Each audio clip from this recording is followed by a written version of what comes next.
নমস্কাৰ স্বাগত জনাইছো সকলোকে আমাৰ পঢ়াশালী নামৰ ইউটিউব চেনেললৈ যত আমি বেলেগ বেলেগ শিক্ষকে বেলেগ বেলেগ বিষয়ৰ লগত জড়িত হৈ থাকিম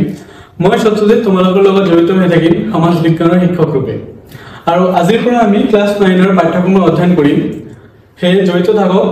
সকলো ধৰণৰ আপডেট পাবলৈ চেনেলটো সাবস্ক্ৰাইব কৰক আৰু ভিডিওটো ভাল লাগিলে লাইক আৰু শেয়াৰ কৰক তো আজি আমি শিকিম ভূপৃষ্ঠৰ পৰিৱৰ্তনৰ বিষয়ে প্ৰথম অধ্যায় ভূপৃষ্ঠৰ পৰিৱৰ্তন ভূপৃষ্ঠৰ পৰিৱৰ্তনৰ বিষয়ে জনাৰ আগত বলা আমি জানিলো ভূপৃষ্ঠ বুলিলে আমি কি বুঝো ভূপৃষ্ঠ দুটা শব্দৰে গঠিত এটা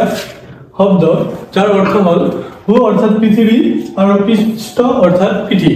হে ভূপৃষ্ঠ বুলিলে আমি পৃথিৱীৰ পিঠি বা ইয়াৰ উপৰিভাগক বুঝো আমি জানো যে আমাৰ পৃথিৱীৰ উপৰিভাগৰ ৭১% জলভাগ আৰু বাকি ২৯% স্থলভাগেৰে আৱৰি আছে আৰু এই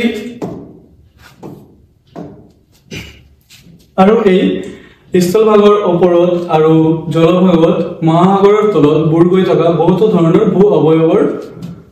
আছে বলা আমি কিছুমান উদাহৰণৰ জৰিয়তে ভূ অৱয়ৱবোৰ জানি লওঁ যেনে উপত্যকা পৰ্বত সমভূমি দ্বীপ মৰুভূমি উপকূলীয় অঞ্চল এতিয়া চাগে তোমালোকৰ মনত এটা প্ৰশ্ন আহিব যে ঠাই বিশেষে এই ভূ অৱয়ৱৰ ভিন্ন কিয় বা এই ভূ অৱয়ৱবোৰৰ সৃষ্টি কেনেদৰে হৈছে অৰ্থাৎ ভূপৃষ্ঠৰ পৰিৱৰ্তন সাধন কেনেকৈ হয় ভূপৃষ্ঠৰ পৰিৱৰ্তনৰ কাৰকবোৰ মূলতঃ দুই ধৰণৰ এটা হ'ল বাহ্যিক কাৰক আনটো হ'ল আভ্যন্তৰীণ কাৰক বাহ্যিক কাৰকবোৰ ভূপৃষ্ঠৰ ওপৰত ক্ৰিয়া কৰি থাকে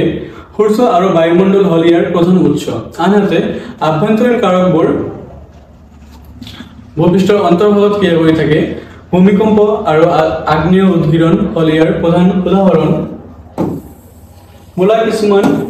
উদাহৰণৰ জৰিয়তে আমি জানো বাহ্যিক কাৰক আৰু আভ্যন্তৰীণ কাৰকবোৰ তোমালোকে ইয়াত চাই আছা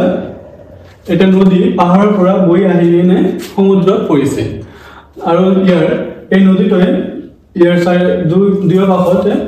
বহুতো ধৰণৰ ভূ অৱয়ৱৰ সৃষ্টি কৰিছে যেনে ফ্লাড প্লেন অক্সবো লেক যাক আমি অসমীয়াত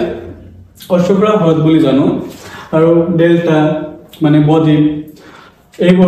এইবোৰ ভূ অৱয়ৱবোৰ নদীৰ দ্বাৰা সৃষ্টি হৈছে আৰু আমি অহা ক্লাছত ভালকৈ আৰু বিস্তৃতভাৱে আলোচনা কৰিম নদী বতাহ কেনেদৰে ভূ অৱয়ৱৰ সৃষ্টি কৰিবলৈ অৰিহণা যোগায় ইয়াতে তোমালোকে চাবলৈ পাই আছা এটা মৰুভূমিৰ দৃশ্য য'ত নেকি বতাহে বালি কঢ়িয়াই আনি বালিময় পাহাৰৰ সৃষ্টি কৰিছে আৰু এইফালে তোমালোকে চাই আছা আভ্যন্তৰীণ কাৰকবোৰৰ দ্বাৰা সৃষ্টি হোৱা ভূ অৱয়ৱ য'ত নেকি ভূমিকম্পৰ দ্বাৰা সৃষ্টি হৈছে য'ত ভূপৃষ্ঠ ফাট মেলি ভূ অৱয়ৱৰ সৃষ্টি হৈছে আৰু কি আগ্নেয়গিৰি উদগীৰণ এইটোৰ ফলতো বহুতো ধৰণৰ ভূ অৱয়ৱ হয় যেনে আগ্নেয়গিৰি হলে এটা আগ্নেয়গিৰিৰ ভিতৰৰ পৰা কি লাভাবিলাক উঠি আহে আৰু এই লাভাবিলাক লাহে লাহে কি হয় এটা পাহাৰৰ সৃষ্টি কৰে এনেধৰণে বহুতো ধৰণৰ ভূ অৱয়ৱৰ সৃষ্টি হয় যিটো আমি আৰু ভালকৈ বিতংভাৱে আলোচনা কৰিম অহা ক্লাছত এই আভ্যন্তৰীণ প্ৰক্ৰিয়াবোৰৰ অন্তৰ্গত মূল এটা প্ৰক্ৰিয়া জড়িত হৈ আছে যাক ফলক বিৱৰ্তন বুলি জনা যায়